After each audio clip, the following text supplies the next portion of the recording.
this just came up. Yeah. Okay. A couple announcements to make. I sent out that one announcement about the Rethink conference, and again, if anybody is youth ministry or whatever, this is a really good one, and it's pretty affordable. I don't remember what it is, but I've talked to the conference organizer. So it's designed for high school, junior high, college students. Are going to be there too. But if like you're a student minister and looking for something to do with your youth with apologetics, this would be a really great event. That's March 2nd and 3rd. And so called the Rethink Conference. And I'm talking to the organizer about, because the early bird rate has passed, but I'm trying to get her to extend that to any Southwestern students. So if you're interested in that, let me know. I'm actually getting to speak there. I have to speak on Old Testament moral issues to a bunch of high schoolers, yeah. So that's going to be, we'll see how that goes.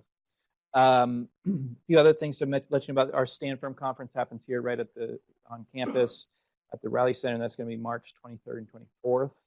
There will be some incentive for the class to go. I haven't quite worked that out yet, but we're shameless in that. No, I'm getting that. The other even cooler thing, well, yeah, this is cooler, is we have a connection in Hawaii, and a course and conference there over spring break.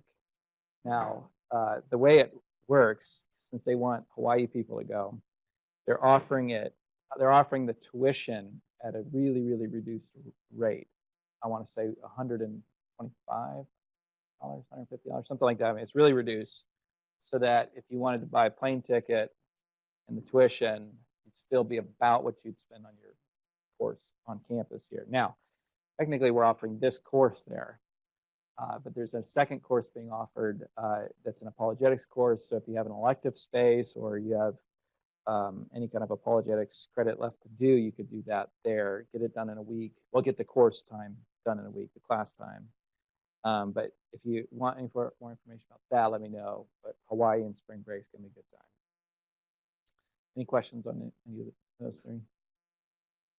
Okay, and then finally, we've set up another discussion board, and this one won't count for credit. It was great reading through everybody. I love seeing where people are at, especially online students, where they're tuning in from and where they're from and what they're doing and things like that. So thanks for doing that if you did. This one will count for credit, and it's on the nature of or the relationship between reason and faith, and we've got it spelled out there for you. So go on. You'll have 2 weeks to get 3 posts done, so plenty of time to do that. Remember that your first post needs to be done by Thursday of next week, so whatever date that is. I'm not sure, but and then so you have 2 weeks basically to get those done. And feel free to do more too. Again, our hope is that you're on there discussing these issues, going back and forth. One post does need to be unique, and then the other posts can be responses to others. To get credit, it's really quite, you just have to have 100-word responses 3 times and you're good to go. Or 100-word posts and then you're good to go. 1 unique and 2 responses. So, any questions on that? Okay. All right. Back to epistemology, just finishing this section off. I think one of the things that always strikes me too is when you think about the disciples' faith is seemingly based off of evidence, right? They saw Christ do miracles. People that were there were able to see things that Jesus did. And then you have, of course, Jesus saying in John 14, believe me that I am in the Father and the Father is in me, or else believe on the account of the works themselves. Where he seems to be saying, look, if you don't take my word for it, then look at these works and so on and believe on the basis of those. So I think I'm really just trying to say is that evidence, and again, for me, that's broadly construed. Doesn't seem to be any problem with that figuring into our faith and again, we're talking more about knowledge here. And in fact, I think it's pretty crucial to it, and is the way in which we come to have a kind of rational stance towards these claims. Okay. So that's all I'm saying here, is that knowledge seems to require evidence, especially if construed broadly. Now, I want to make this point really clearly, that I'm not talking about salvation. I think that's a wholly other issue, really, in a lot of ways. Because, again, I think I said this last time, but I'll say it again and probably say it a few more times before we're done here in this class, is that there's a host of people who don't have intellectual problems with Christianity. They've just never given their lives to Christ, right? They believe that Christianity is true. They show up on Easter, they show up on Christmas, and they believe there's no problem with their beliefs. It's just that they've never given their hearts and lives to Christ, right? They are unsaved. And so when we're talking about the intellectual side of things, the belief side of things, the knowledge side of things, right, it seems that that's going to require some evidence. And then you can have your whole soteriological view, I mean, again, it's going to be closely aligned, but they're somewhat separate issues, is the point. Your soteriology and religious epistemology are not completely overlapping views. They relate. There's no doubt about that. But those are really two different issues. What we're talking about is just mere knowledge. So what I want to say is that knowledge is necessary, though not sufficient, for coming to faith. It seems to me we need to know that Christianity is true in order to come to faith. If you didn't know that, if you didn't have knowledge of it, how could you place your faith, right? Or what would you be placing your faith in, and so on? But it's not sufficient. Mere intellectual knowledge. Okay? But here's the good news. There's lots and lots of evidence, right?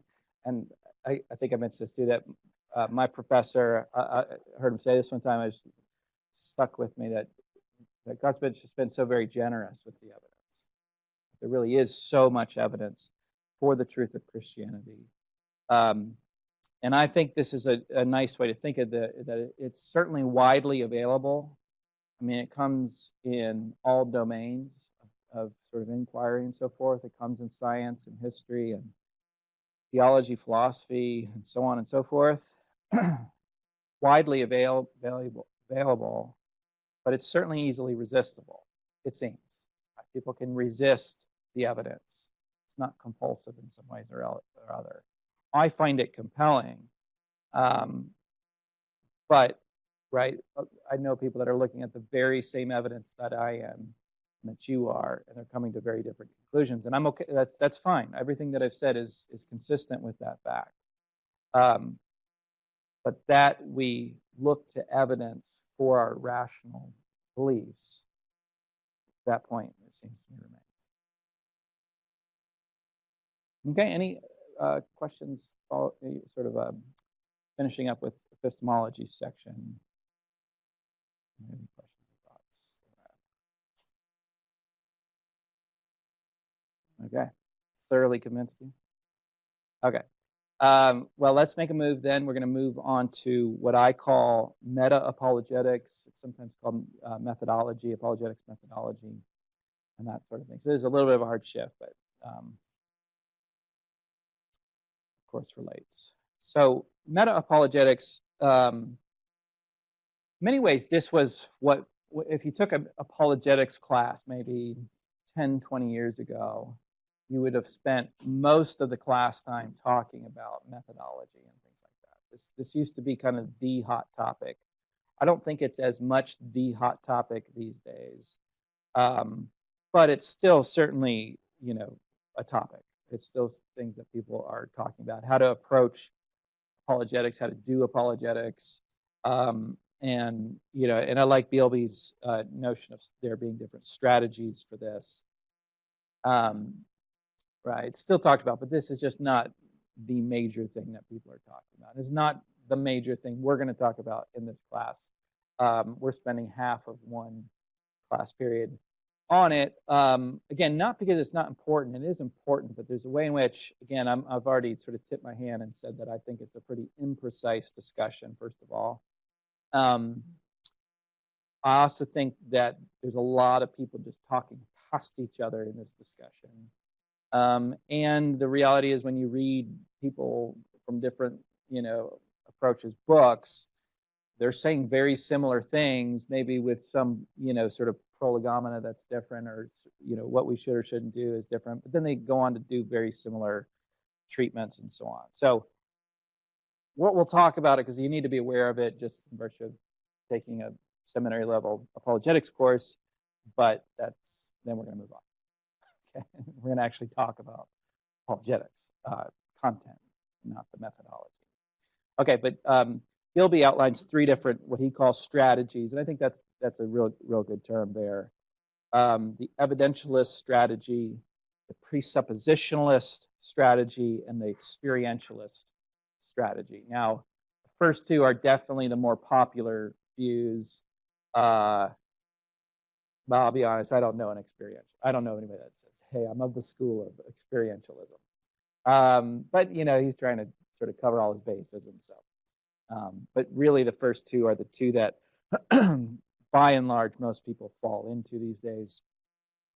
And both are in a sense alive and well. There's plenty of proponents on either side. There is a 5 views book. I think it's 5 views that outline, and again, it's really just methodology in that book.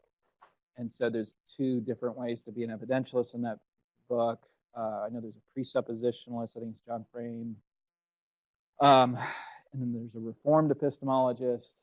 I can't remember the last one, but anyway, it's pretty good. The only problem with that book is that, just like what I'm going to say, is that there's a lot of talking past each other, and there's a lot of ways in which the views don't look all that different.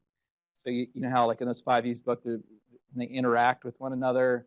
There was a whole lot of agreement in the interaction. You're like, okay, where do you disagree? Okay. Anyway, that's a source you can look at it if you want to look more at this. So let's first take these in order. Evidentialism first. Remember, this is evidentialism as it relates to apologetics, not the evidentialism that I've been talking about. Same term, but again, evidentialism in epistemology, it was coined by atheists. So it's a somewhat different thing. Evidentialism in epistemology just means that we look to some evidence informing any rational belief whatsoever. Here the view is, in doing apologetics, and lots of times in the discussion, all I mean is a sort of outreach evangelistic apologetics. We're going to use evidence. We're going to point people. We're going to take arguments, and we're going to, try to show that Christianity is true on the basis of that. Okay, so what's the evidentialist view? The evidentialist view is that we bear the imago Dei, right? We all do. Christians, non-Christians, believers, unbelievers. We all bear the image of God. Now, I find the concept of the image of God one of the most interesting concepts in all of theology, because I think it's hugely important. It's hugely important for moral considerations as well as theological considerations and so forth. But it's not super well defined in Scripture. You don't get like an outline of what the image of God is meant to amount to and entail and so on. It's used at times, but it's not often delineated. It's not really delineated. But widely, most people, when they talk about the image of God, what that amounts to, will talk about our rationality as being part of bearing the image of God. The fact that we, where animals don't, we reflect on truths, right? My dog, we just got a puppy for Christmas. So, yeah, we're going through that right now. But anyway, along with the surgery and everything else that's going on in our lives. But anyway, my dog doesn't reflect on what he should or shouldn't do, really, right? That just doesn't figure into his cognition. But my son does, when, most of the time. Right, we do this really funny thing is we think about our thoughts. We think about whether or not our thoughts are true, and we reason about them, or we reflect on them, and we try to have true thoughts, and we try to do things that we ought to do, that are morally obligated for us to do.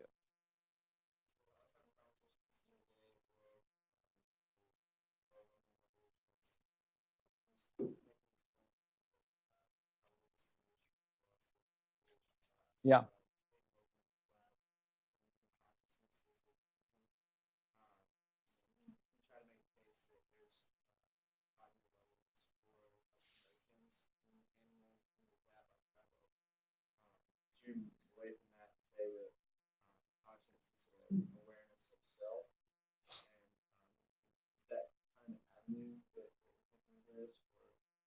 So the question is whether or not animals have emotions and whether or not they have an awareness of themselves. Uh, it gets a little tricky, and it all depends how we define these things, of course. But and again, you'll get very sick of me saying that, but I'll say it a lot. Animals do seem to experience like low-level states of awareness. I think pretty clearly. Again, we can't get on the inside. Those are private states, even for animals. But it looks like they certainly have experiences. One question is, do they have beliefs? In some real low-level way, it seems like they might have beliefs, but they certainly don't have beliefs about like reflective things, right? That's where we want to say. Now, again, you might have a different view, and that's fine. But my own view would be to say they have these sort of like very rudimentary mental states, conscious states, and so on. But what they don't have, and it seems necessary for sort of a true intellect, is reflection. Sort of considering whether or not their belief, that they should eat the, shoe, brand new leather shoe or something. I'm not confessing anything, but they don't think, should I really do that? Is that something I ought to do? Is it true that I should do that? They don't do that. You with me? But I don't think we're actually conceding anything when we say they have emotion, like some sort of low-level emotions or whatever. If they truly have love, I would probably say no on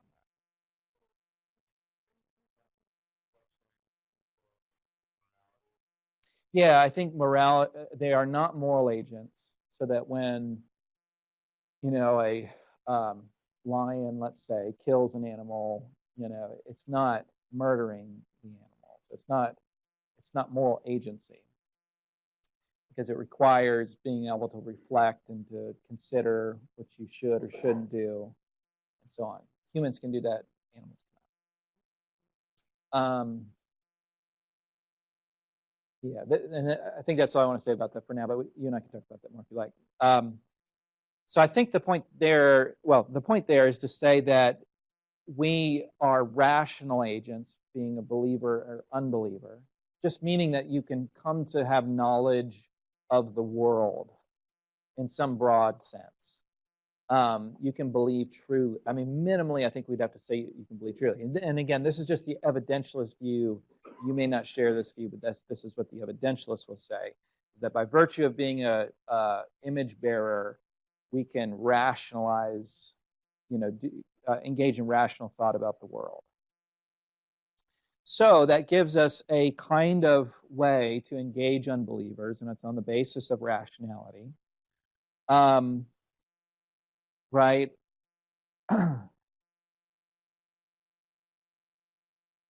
Yeah. So this just being part of our design, we can evaluate the evidence we have for certain beliefs.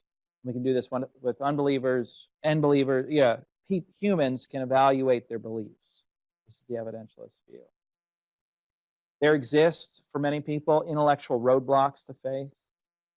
Right? There's people. I've just heard this almost as if it's just an accepted fact that there's hundreds and hundreds of contradictions in Scripture.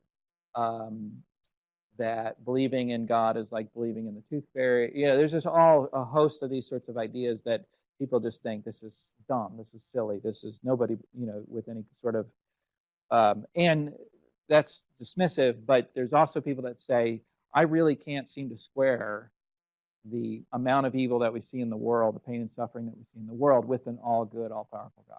I think there are some people that sort of, at least from the outside, appear to be thoughtful about that. Right? There's just an intellectual block for them. Or I think I mentioned to you last time, a friend of mine who she couldn't come to faith because there was this, for her to do that, she'd have to conclude that her dad was in hell. And that was a big intellectual block for her.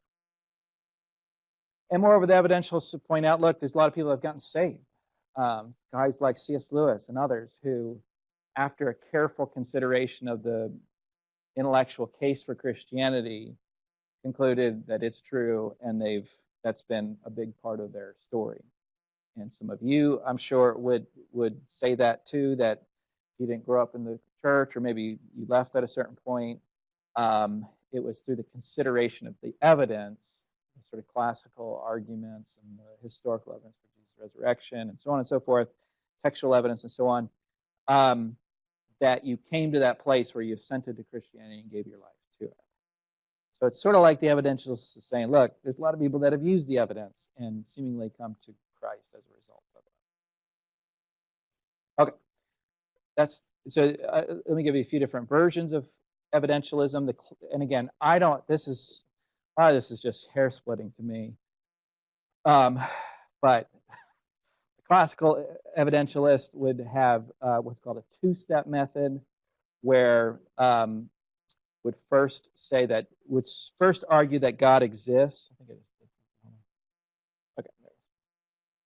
Would first say that God exists, and only after that would then argue that Christianity is true. That's the so-called classical evidentialism. The historical evidentialist, however, jumps sort of right into the history and gives reasons to believe that Christianity is true on the basis of the resurrection. It's sometimes called a one-step method, as Bilby says.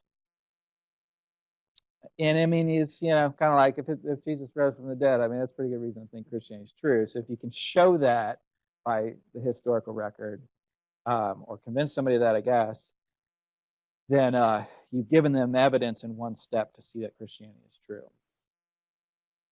Now, again, this is pretty much hair splitting, because it seems to me if you thought Jesus rose from the dead, it's probably logically possible to believe that Jesus rose from the dead and deny that God exists. It's a weird, it'd be kind of a weird view, but weird atheism. But nonetheless, it seems possible. So anyway, I think this is hair splitting, because most people are going to believe that God exists and conclude Christianity, if they're going to conclude Christianity is true. But in any case, there's probably a third version of this we could call the cumulative case.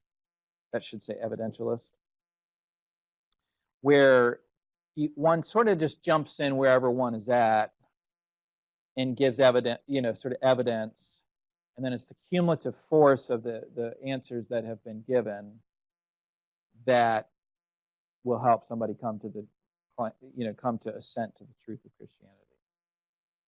So there's not like there's no formula. You don't start with God's existence and move to resurrection. Let's say you just sort of jump in wherever somebody's at. And again, I find that's a lot of times where people are at. They need a few questions answered. They just need to have a bit of an intellectual basis in order to jump off, or to jump on, or whatever.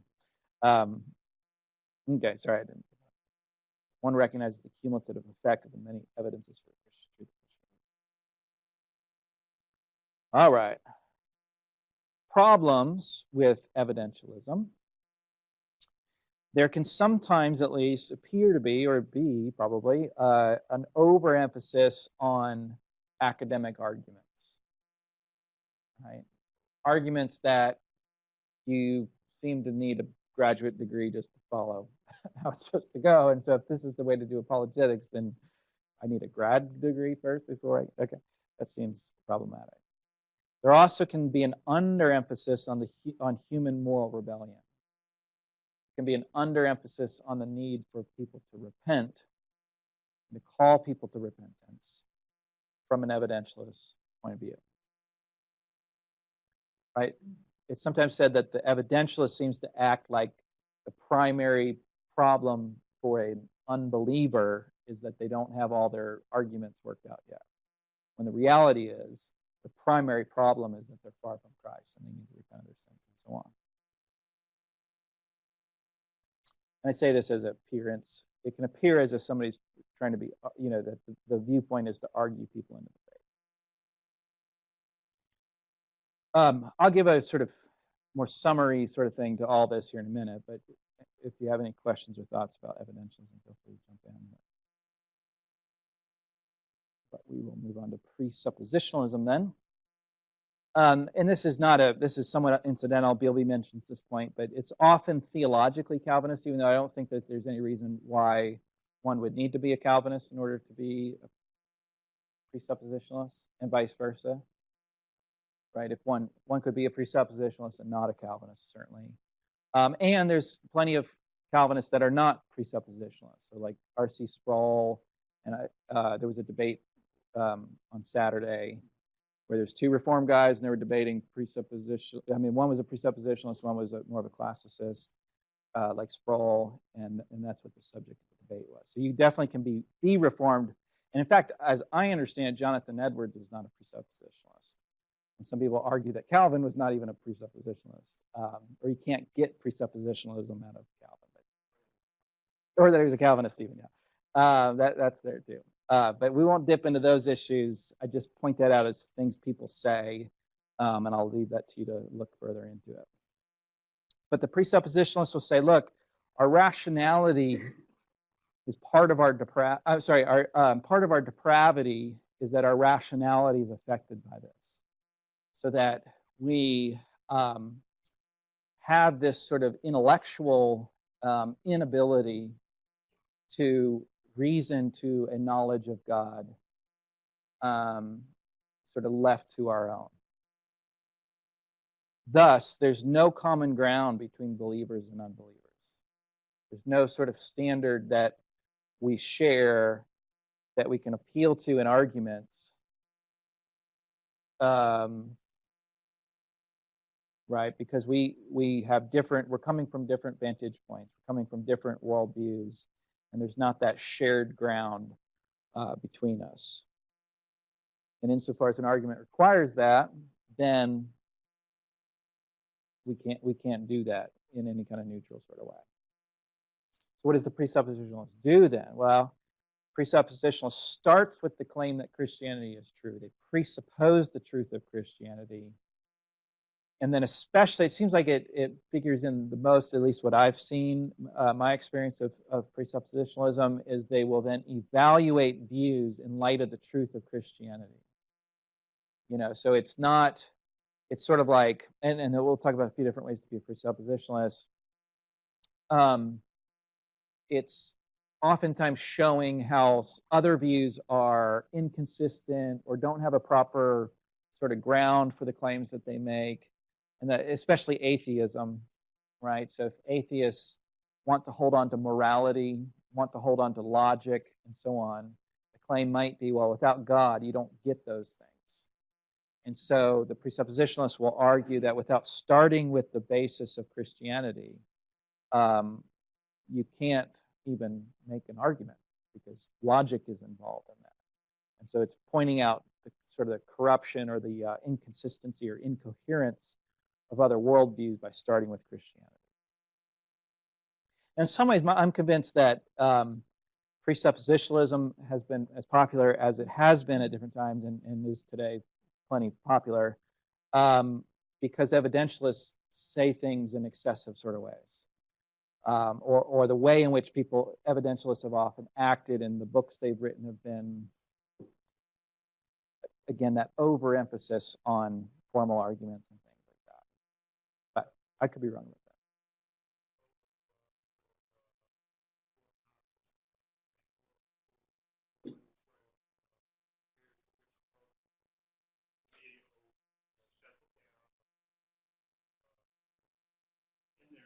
Yeah.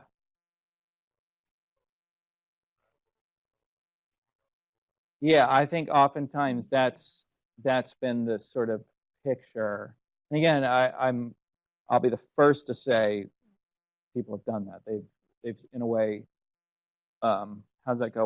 Won the battle but lost the war, so to speak. I mean, they won the debate, they won the argument, but they just hurt the person or offended the person or went to such a degree that in a way push the person even further. So I'll be the first to say that there's been plenty of apologists that have done lots of damage out there. But again, at the same time, and again, it's more the tone, right? It's that we, thinking of our 1 Peter passage, right? We're called to a tone of gentleness and respect. So and you can disagree radically with somebody, but still do it with gentleness and respect, it seems to me. But when we set out to destroy, right? That's where damage, it seems to me, can be done. Okay, the different ways to be a presuppositionalist, probably the most famous is Cornelius Van Til. Clearly the most famous is the Van Tillian approach, sometimes called revelational presuppositionalism. Now, it's not going to be obvious to us, at least it's not to me, and as I've read people, there's other versions of this, but again, it's pretty much hair splitting in some ways. There might be some definite disagreements and things, but it's not always obvious how these are different. But Van Til is sort of famous for the transcendental argument that aims to show that the biblical God is necessary for all claims of meaning and intelligibility. So it's, again, what I was sort of referring to a minute ago, where one says, I mean, think of the way that scientists go about their craft. They have to presuppose the orderliness cause and effect of the world, right? Because if things could be different tomorrow or 5 minutes from now, you really couldn't do science. It's that there's this orderly universe. And then you want to make, then what perhaps the presuppositionalist would do is say, how does your worldview predict that? How is that grounded on say, an atheism, right? Notice on Christianity, if God is the creator and tuner and designer of the world, then you've got plenty of reason to expect the world to be orderly and finely tuned and so on. So by showing that you need God in order to do science, right? That's going to be pretty powerful for a lot of people, right? If the whole enterprise of science depends upon the existence of God, which I think it does, that's going to be powerful. So that's the kind of way the presuppositionalist goes. There's also Gordon Clark, and this is why I say it's hard for me, somewhat as an outsider to presuppositionalism, to see the real differences. I know they opposed each other. There's lots of sort of famous debates where Clark and Van Til had and things like that. But when you really sort of dig into their systems, they look very similar. They're definitely both presuppositionalists. So Clark wanted to do something like this, where a system of logic, sort of craft a system of logic where Christianity, the claims of Christianity, served as the axioms of the system. It was presuppositionalist in that sense, that, you know, the way in which an axiom would figure into a system, it's just sort of what you start with. These things are like axiomatically true or whatever. You don't, and then you prove everything else. You don't prove your axioms because they're axioms. And so he thought Christianity, the claims of Christianity should be our axioms, and then we sort of can see what we get as a result of all that. Similar to what Van Til is doing with the transcendental argument, but they definitely had some disagreements too. So in presupposing the truth of Christianity, we see that it alone is logically consistent. Something I think comes out of Bilby. Another version, again, I don't know if this is the best, but what we might call practical presuppositionalism. And maybe this is a kind of Francis Schaeffer. Do you guys know that name, Francis Schaeffer? Hopefully you do. Where I've heard stories of Francis Schaeffer where he would be talking to like a Hindu, and the Hindu would say something like, all reality is an illusion. And so Schaeffer would get a boiling hot of water and say, okay, are you sure about that? You know, that kind of thing. And all of a sudden somebody would see that that's unlivable.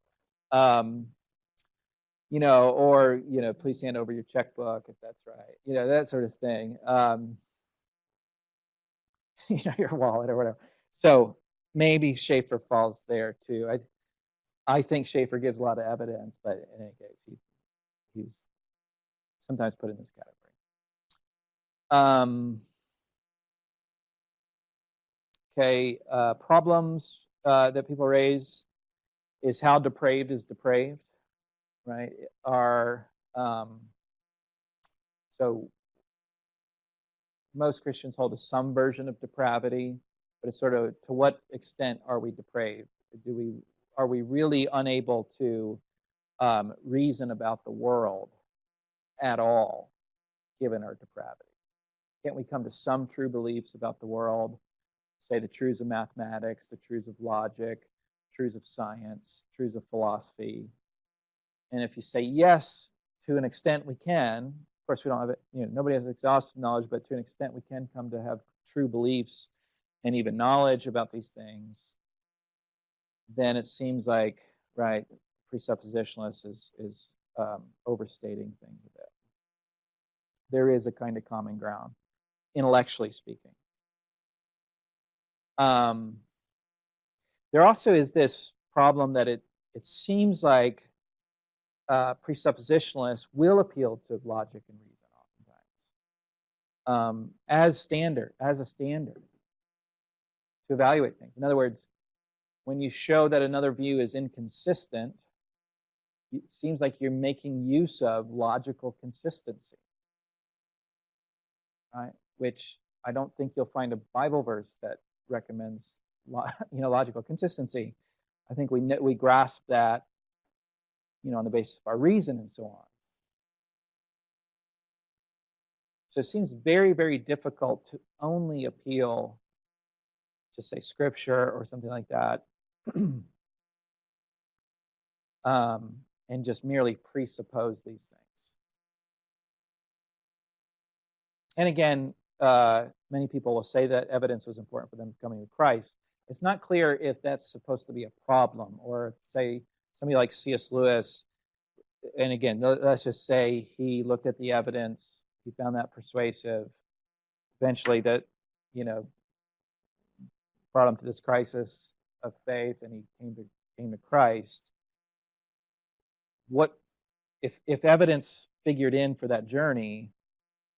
What is the presuppositionalist to say? That Lewis wasn't really saved, or somebody like this wasn't saved, or did he kind of luck out in getting saved? Like despite the evidence, or what is the presuppositionalist diagnose about those that did use evidence? It's not always clear to me. There is also a slide into, and I don't think necessarily someone has to do this, but there is a worry of a kind of subjectivism or postmodernism. We'll talk about postmodernism in a couple weeks, so I won't belabor this, but and this came up in the debate actually on Saturday night, that, right, if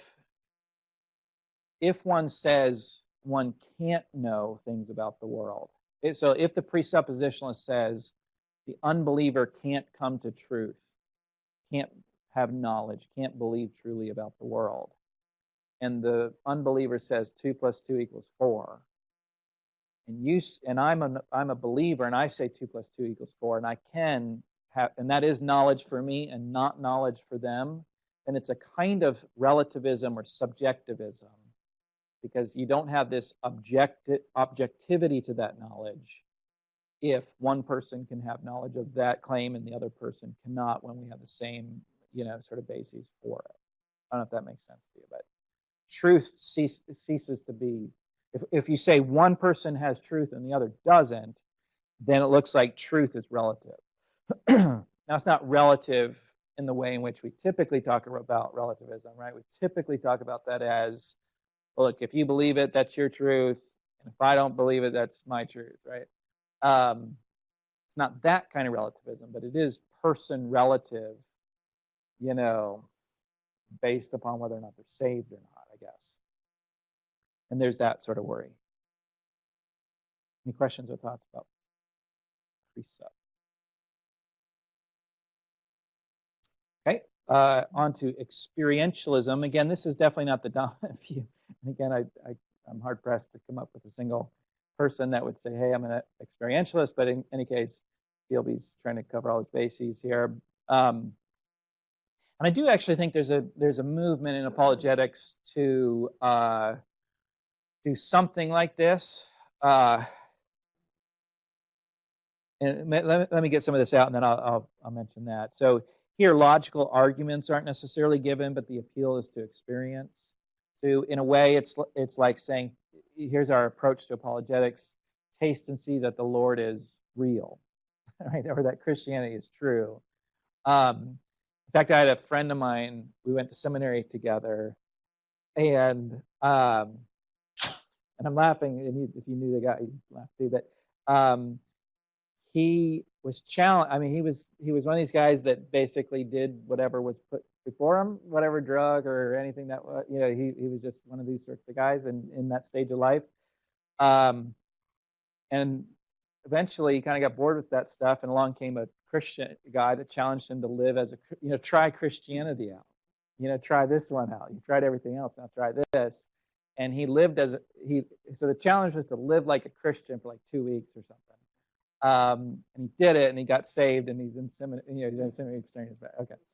He's hilarious. So, but anyway, that's kind of like, that's kind of this approach, is to say, try it, right? See what happens. See whether or not God shows up in some ways. Now, this is what I was going to mention, is that there's and I'm fully on board with this, that there's a way, and this is definitely a C.S. Lewis approach, and sometimes called cultural apologetics, where in giving the defense of the faith, one is not necessarily showing that it's intellectually true, though one thinks that, but the tact is to show that it's beautiful and that it's morally good. So that the idea is to say that we as Christians believe that Christianity is true, good, and beautiful. Maybe this approach emphasizes the fact that Christianity satisfies these deep longings in our hearts. It's what truly addresses our problem, right? Because I always think about this, that the human predicament, if you think about it, is that we can't do the right thing, right? No matter what we try to do. And I find very few people who don't agree with me here. I mean, they might put a little, pushback and say people are basically good. I mean, that philosophy is out there, no doubt. But when you say, do you mean by that people are perfectly righteous? And I find that especially millennials are quick to say, no, we all mess up. In fact, we mess up a lot. In fact, I mess up a lot, and you mess up a lot. Problem is, we can't do the right thing. Okay? So if we say that's the human predicament, when you then look at all the religions of the world, what do they tell you to do? Do the right thing. Or they tell you, here's the list of things you need to do. If you're going to be a Muslim, you need to do these things. If you're going to be a Mormon, you need to do these things. If you're going to be X, Y, or Z, these are the things you need to do. But how does the question is, how does that address the human condition? Right? We can't do the right things. How does giving us a list of new things to do addressing that? Where notice Christianity is the one religion that doesn't give you a list of things to do in order to address the human condition. It's the one religion that actually tells you more realistically to stop, surrender, stop doing things, right? And in a way, submit yourselves to Christ and so on. And then as a response, we do things, no doubt, right? But it's not the doing of things that earns us salvation. There's no other religion that has that. Now, pointing that fact out, I think, is very attractive. I think that, in a way, satisfies these longings of our heart and so on. That would maybe be along the lines of experientialism. I'm not sure, but there you go. Okay, problems. Right, experience is a little tricky because people can have different kinds of experiences. Again, it's the thing we've already mentioned with the Mormons. They appeal to experience and so on. Experiences always need to be interpreted, and that's, you're going to need to use beliefs and evidence and interpretations and so on. And again, as the Mormon point, right? What do we say to the Mormon that says Muslim is burning, whatever that means? Okay. Thoughts, questions, issues with these three strategies?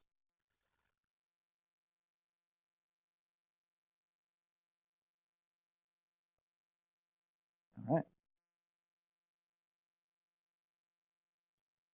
Okay, here's my approach. I want to somewhat sort of blow all these up because I think I think that I don't want to say we're wasting our time. We're definitely not wasting our time.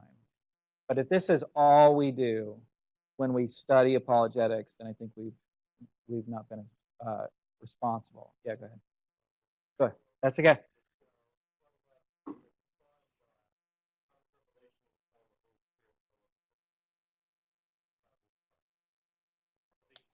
Oh, trying. Oh, I said triune. Um, and then what was the second part? So trying God.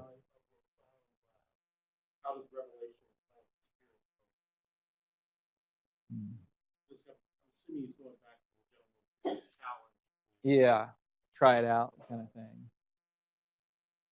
Well, so I take it that, and this is sort of where I'm headed, is that we all are on different journeys in various ways, and your journey is not going to look like my journey, and vice versa.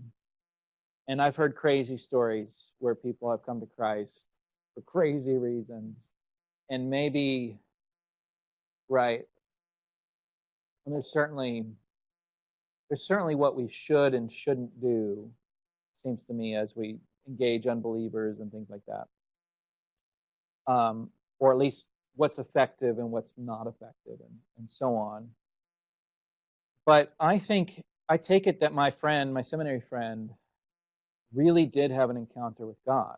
And again, I think if you knew him, you wouldn't say, "Hey, sorry, you went this bad route," whatever. I take it that at some point, I mean, it was a silly sort of challenge that he took on, but at some point he heard the gospel, the Holy Spirit convicted his heart, and he responded accordingly and truly became saved. I take it that's what happened, even though it was this sort of non-traditional, at least we can say, route to get there.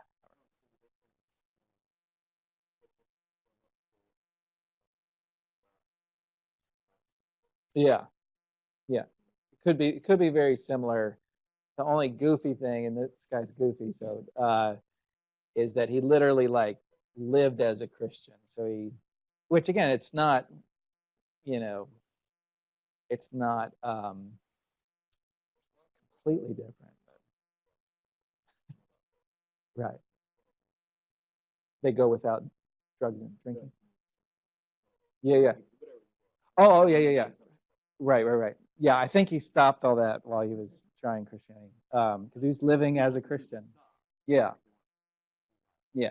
And I think that's right. I think he was just around people that I'm sure shared with him and talked to him and just basically, in effect, shared the gospel with him. Yeah, please.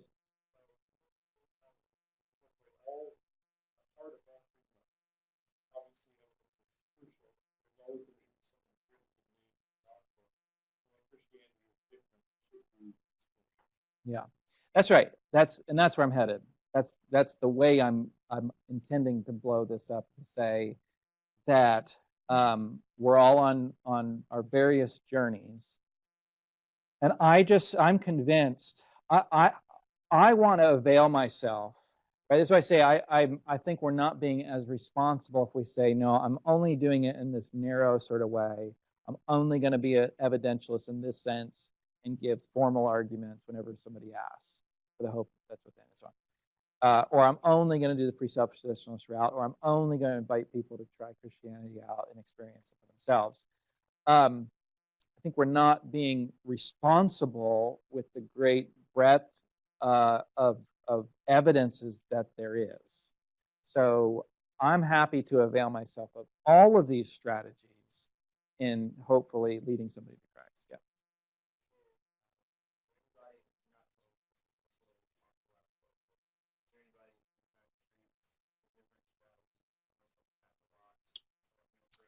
Yeah.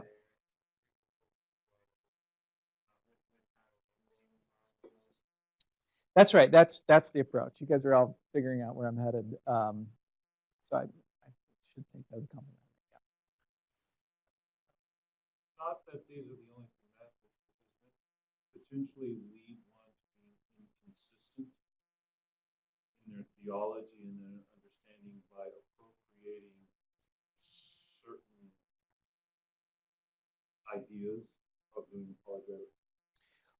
Only, I think, if these are inconsistent approaches. And I don't think that they need to be.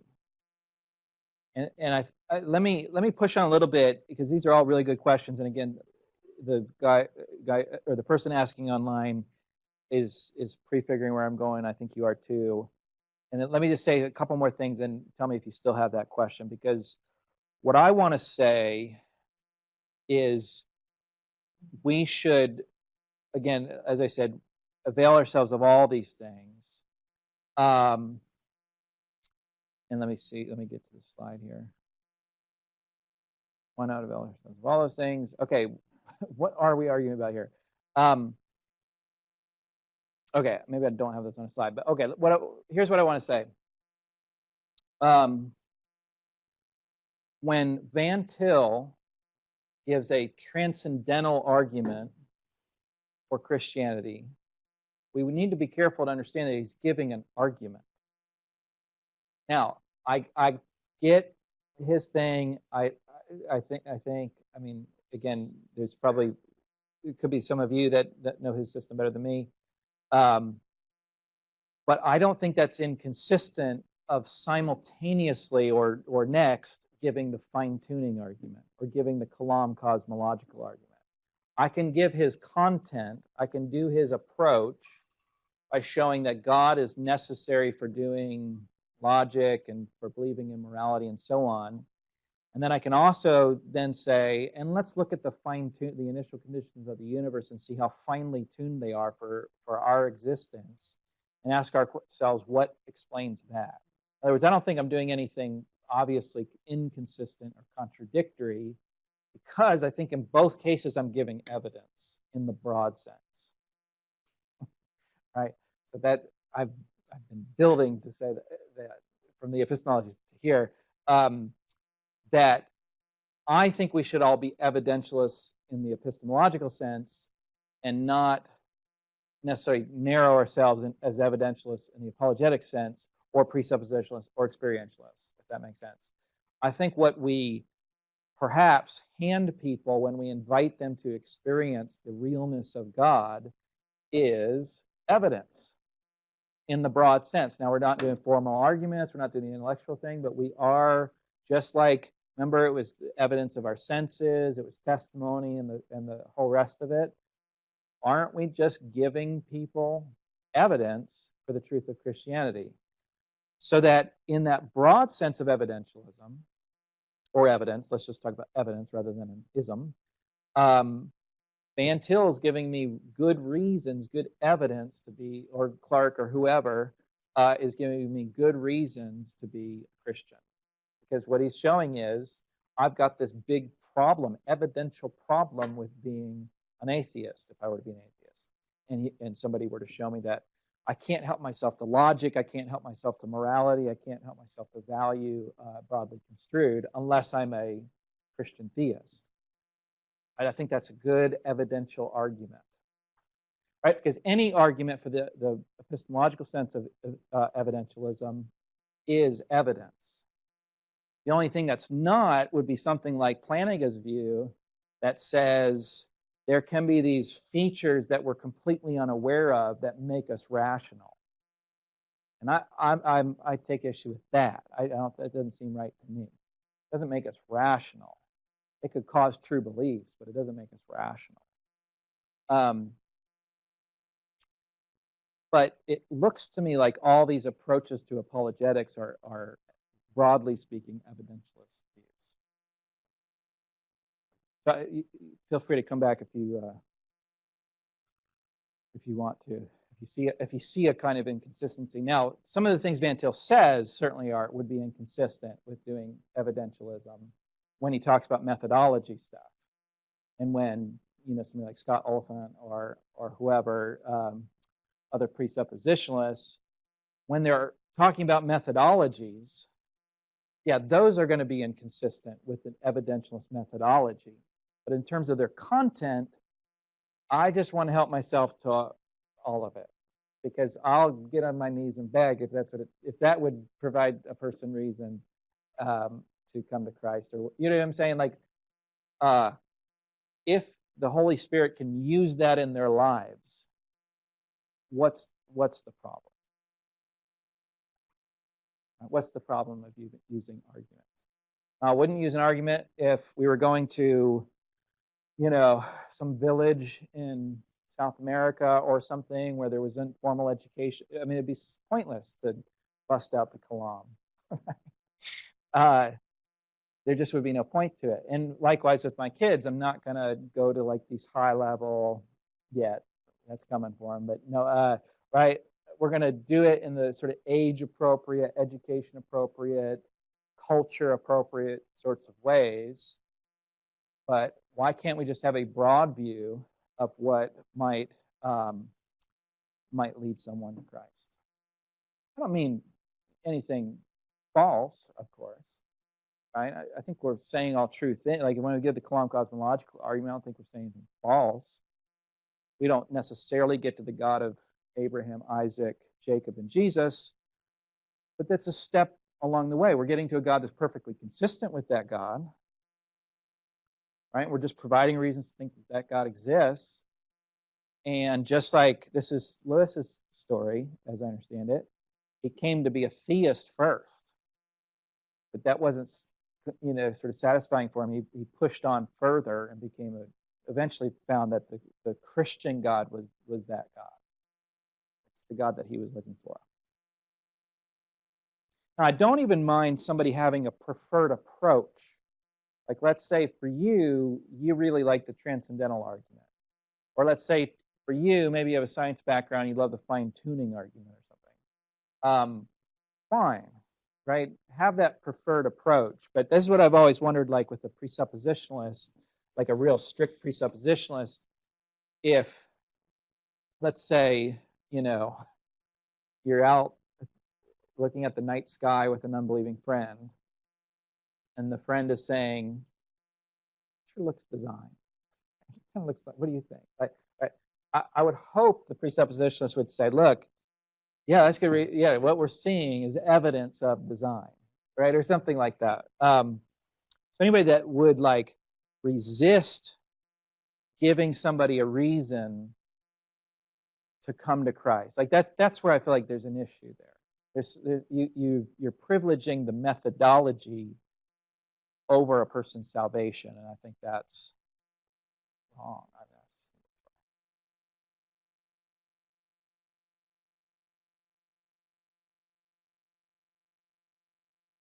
So what we end up with, and this is what the toolbox idea, and what I think the person that was asking online had in mind, is this eclectic approach.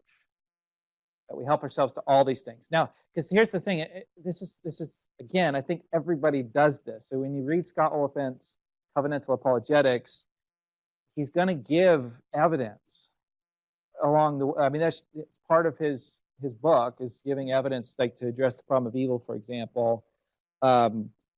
It already looks like he does this. He helps himself to some of these arguments that, and he should. Like I'm saying, that's a good thing.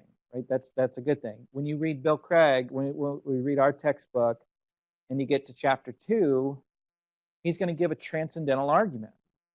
It's the absurdity of life without God. One of my favorite chapters in Reasonable Faith. It'll be right after the midterm. That's a transcendental argument. That's very much a sort of presupposition. And Bill Craig's supposed to be the, kind of evidentialism gone wild or something. Right, but he's using so I think everybody already sort of does this, but for some reason when we get into this discussion of methodologies, people say, this is the right way to do it, and this is not the right way to do it. And then when everybody does it, it looks like they're helping themselves to evidence, and they're helping themselves to various sorts of transcendental and other, and probably encouraging somebody to experience God in some way or other. So my own view, again, you can just feel free to disagree, but my own view is that to hold to any of these strictly, I just think that's misguided. But we can still be friends. If you disagree. Okay. So last question I say here, and then we'll definitely call it a day because we've covered this, I think, well enough. Is this just evidentialism? I think yes, in an epistemological sense, just not in the apologetic sense. Right? All of these strategies, I think, are broadly evidential, and I'd be very curious for somebody to say why they're not. Why giving the transcendental argument isn't giving somebody evidence for the truth of Christianity.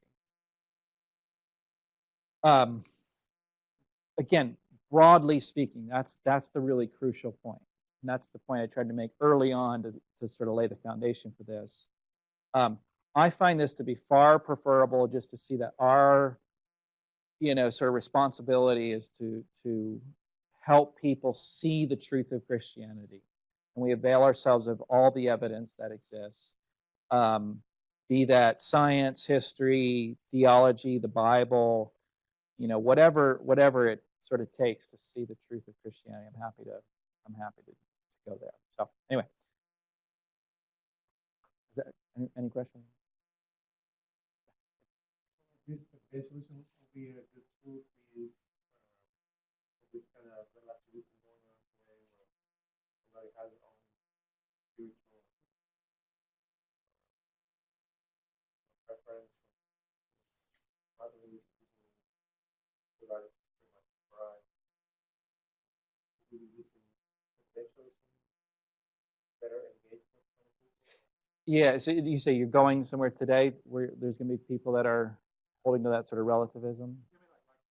Nowadays we have people. Yeah. Yeah. Right. We have to, I think, establish some ground rules. And that's what we're going to do this next time. And the next two class meetings, we're going to have a week on logic next week, and then we'll have a week on like postmodernism, relativism. I mean, we're critiquing this. And what we want to say about truth and those sorts of things, so that we're establishing